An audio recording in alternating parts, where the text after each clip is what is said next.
பழனியப்பாபுரத்தில் புதுவாழ்வு பெருவிழா நாள் ஜூலை 1, 2 சனி மற்றும் ஞாயிறு தினமும் மாலை 7 மணிக்கு. இடம் கத்தரின் தோட்டம், பழனியப்பாபுரம். தேவ செய்தி பாஸ்டர் ஒய் வெஸ்லி. காட்டுப்புறாவின் சத்தம் ஊழியங்கள், அரியலூர்.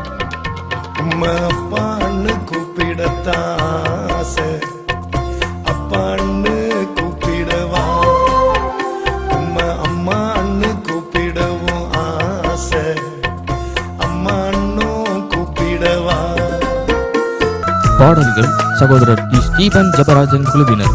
இசை சகோதரர் ஐ. பென்னி குழுவினர். கர்த்தரால் விடுதலை பெற்று கிறிஸ்துவுக்குள் புதுவாழ்வு பெற்றுவாழ அன்புடன் அழைக்கிறோம். ஞாயிறு காலை 9:30 மணிக்கு துதி ஆராதனை, கர்மேல் பர்வதம், பேய்குளம். கூட்டத்தில் கலந்து கொள்ள வாகன வசதி செய்யப்பட்டுள்ளது. தொடர்புக்கு சகோதரர் எஸ். பால்ராஜ் தேசுதாஸ், பிரச்சனை பேலை ஊழியங்கள், பழனியப்பாபுரம். அலைபேசி எண்கள் 944217408 944247408